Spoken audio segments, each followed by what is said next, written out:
کوئی جلدی ہے بہت زیادہ، اس میں ہم کر سکتے ہیں یہ کہ ہم واجب چیزیں جس طرح تسبیحات 3 کے بجائے 1 دفعہ پڑھ لیں، درود شریف کہتے ہیں کہ صرف دعا آگے والی نہ پڑھیں، صرف درود شریف پڑھیں اور وہ بھی مختصر کر کے پڑھ سکتے ہیں. تو یہ عام روٹین میں اگر ہم بیمار ہوں یا کہیں جلدی ہو یا کوئی اس طرح کوئی سچویشن ہو تو وہ پڑھ سکتے ہیں اس طرح. جی پہلی بات تو یہ کہ جب قضا ہوگی نا آپ کی نماز، ظہر قضا ہوگی نا، اب یہ لازمی نہیں ہے کہ آپ ظہر کے ساتھ ہی پڑھیں، نہیں، آپ مغرب کے بعد پڑھ لیں قضا، عشاء کے بعد پڑھ لیں قضا، قضائیں ساری ملا کے پڑھیں. یعنی عشاء کے بعد آپ نے فجر، ظہر، عصر، مغرب، عشاء ساری قضائیں، اس کی پرانی عشاء جو ہے ساری قضائیں اکٹھی پڑھ لیں، کوئی حرج نہیں ہے. دوسرا جو علماء کرام نے فرمایا کہ زیادہ قضائیں ہوں تو تھوڑے وقت میں کس طرح اس کو اتارا جائے، اس کا طریقہ یہ ہے کہ آپ اللہ اکبر کہہ کے ڈائریکٹلی سورہ فاتحہ پڑھیں، کیونکہ آپ نے فرض کو کور کرنا ہے نا، باقی چیزیں مستحب ہیں، ثنا پڑھنا، تو آپ نے فرض کو زیادہ کور کرنا ہے. تو اللہ اکبر کہہ کے آپ سورہ فاتحہ پڑھیں، اس کے بعد 3 آیتیں پڑھیں، سبحان ربی العظیم 1 مرتبہ کہیں، سیدھے کھڑے ہو جائیں، پھر سبحان ربی الاعلیٰ 1 مرتبہ کہیں، پھر اگلی رکعت میں سورہ فاتحہ پڑھیں، چھوٹی سورت پڑھیں، اس طرح کر کے اتحیات پڑھ کے اللہم صلی علی محمد وعلی آل محمد اتنا پڑھیں. تو یعنی کہ جہاں 4 منٹ لگیں گے وہاں آپ کے 2 منٹ لگیں گے، مستحبات کو چھوڑا، کیونکہ ابھی آپ فرض کو کور کر رہے ہیں. اسی طرح اگر کہیں بیمار ہیں، آپ کو کہیں جلدی ہے، تو آپ اسی طرح کر لیں، ٹھیک ہے، فرض نماز پڑھیں، اس میں مختصر یہ چیزیں کریں، کیونکہ آپ جو ہے نا تاکہ آپ کا جو ہے وہ فرض رہ نہ جائے، بس کوئی حرج نہیں ہے. ٹھیک ہے، بالکل آپ روٹین. جی احمد رضا بھائی.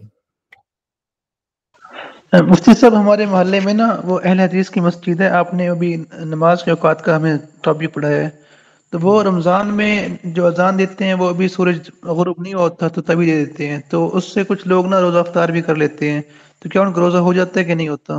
ان کا ہو جاتا ہے، گناہ ان پر ہوگا جنہوں نے اذان دی ہے، ان کا ہو جائے گا، لیکن جو کر رہے ہیں وہ بوجھ ان پر ہے. ٹھیک ہے مفتی صاحب. ٹھیک ہے، ٹھیک ہو گیا. ٹھیک جی رقیب صاحب. اگر جان بوجھ کر کیے جائے، پتا ہوئے اہل حدیث ہے تب بھی؟ نہیں دیکھیں، اگر خطا سے کیا تو پھر تو ان پر، لیکن اگر ان کو پتا ہے کہ یہ جلدی کر رہے ہیں یہ نہ کرے نا، پھر اگر یہ جان بوجھ کے کرے پھر یہ بھی گناہ گار ہوں گے. جی السلام علیکم ورحمۃ اللہ. جی وعلیکم السلام ورحمۃ اللہ وبرکاتہ. بھائی یہ جو نمازوں کا یہ جو اوقات ہے، اس کے بارے میں ٹاپک پڑھا رہا ہوں الحمدللہ عز وجل. تو اس بارے میں مجھے ایک کوشچن ہے کہ چونکہ میں بچوں کو پڑھا رہا ہوں، تو ان کی طرف سے ایک کوشچن ہے وہ کہ وہ چونکہ سکول جاتے تو آج دن چھوٹے ہیں، تو ظہر کا وقت ختم مطلب کہ ہوتی ان کو چھٹی ہوتی ہے، تو ان کو بعض اوقات بعض سکولوں میں ٹیچرز روکتے ہیں نماز پڑھنے سے، نماز ظہر جو ہوتی ہے تو مطلب روکتے، تو ان کو کس طرح وہ، کیونکہ نماز قضا کرنا تو گناہ ہے، گناہ کبیرہ ہے وہ، تو ان کے لیے کیا حکم ہوگا حضور؟ نہیں، ان کو نہیں روکنا چاہیے، اور جو ٹائم بیچ میں ملتا ہے، اب وہ آج میں نے آپ کو بتایا نا کہ ٹائم شروع ہو جاتا ہے، ٹھیک ہے، یہ ظہر کا ٹائم آپ لازمی نہیں ہے کہ آپ ظہر جو وہ 1:30 بجے ہی پڑھیں، ظہر کا ٹائم شروع ہو جاتا ہے 11:51 پہ شروع ہو جاتا ہے، 12 بجے آپ ظہر پڑھ سکتے ہیں. جی ہمارے یہاں چونکہ تقریباً 4 بجے مطلب کہ 4 بجے ظہر کا وقت ختم ہوتا ہے، اس وقت ان کو چھٹی ہوتی ہے، تو بیچ میں کوئی وقت ان کو ملتا ہوگا نا. جی بیچ میں وقت ملتا ہے، لیکن وہ پڑھنے نہیں دیتے، پڑھنے سے روکتے ہیں وہ ٹیچرز. نہیں چیٹر گناہ گار ہوں گے، مسلمان ہیں، ان کو نہیں کرنا چاہیے ایسا، ٹھیک ہے جی، مسلمان ٹیچر ہیں، ان کو بالکل ایسا نہیں کرنا چاہیے، ٹھیک ہے جی. جزاکم اللہ خیر. چلیں اللہ آپ کو خوش رکھے. کل جی عیسیٰ صاحب. یہ جو امامہ پگڑی کے سنت رنگ کون کون سے ہیں؟ میں سمجھا نہیں آپ کے سوال کو. امامہ پگڑی باندھنے کے جو سنت رنگ ہے، جی کس رنگ کی پگڑی باندھنی چاہیے؟ امامہ باندھنا سنت ہے، باقی آپ اس کو بلیک زیادہ آپ علیہ السلام نے بلیک بھی پسند ہے آپ کو، اور اس کے علاوہ سفید بھی ہے، گرین بھی ہے، ٹھیک ہے جی. تو آپ جو آپ کو آپ کا دل کرے آپ باندھیں، امامہ باندھیں، ٹھیک ہے جی، ثواب ملے گا، نبی علیہ السلام کی سنت پر عمل ہو جائے گا، ٹھیک ہے جی. جزاک اللہ.